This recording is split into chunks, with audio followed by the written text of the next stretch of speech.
સુરતમાં નકલી ફેક્ટરી ઝડપાઈ. ડેટોલ, હાર્પિક, લાઇઝોલ સહિતની બ્રાન્ડેડ ચીજવસ્તુનો ડુપ્લિકેટ જથ્થો જપ્ત. સુરતમાં વધુ એક નકલી ફેક્ટરી ઝડપાઈ છે. સરથાણા વિસ્તારમાં પોલીસ સ્ટેશનથી થોડા જ અંતરે ડેટોલ, હાર્પિક સહિતની બ્રાન્ડેડ ચીજવસ્તુઓ ડુપ્લિકેટ બનાવવામાં આવતી હતી.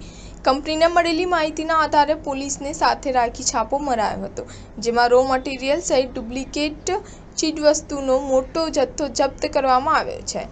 સુરત શહેર અને જિલ્લામાં સતત ડુપ્લિકેટ વસ્તુઓ બનાવવાની ફેક્ટરીઓ ઝડપાઈ રહી છે, ત્યારે વધુ એક ડુપ્લિકેટ વસ્તુ બનાવતી ફેક્ટરી સરથાણા વિસ્તારમાંથી ઝડપી પાડવામાં આવી છે.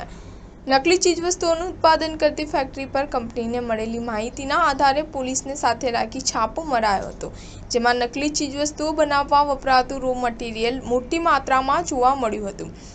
ખોરાક અને ઔષધ નિયમન તંત્રની વિના મંજૂરીએ જ ફેક્ટરી ચાલતી હતી. ડેટોલ, હાર્પિક સહિતની કંપનીઓ દ્વારા આ મામલે તપાસ બાદ પોલીસને સાથે રાખી દરોડા પાડીને ફેક્ટરીને ઝડપી પાડી હતી. ફેક્ટરીમાં બનાવટી ડેટોલ લિક્વિડનો મોટો જથ્થો પણ જપ્ત કરવામાં આવ્યો હતો. સરથાણા પોલીસ સ્ટેશનથી થોડા જ અંતરમાં ફેક્ટરી ચાલતી હતી.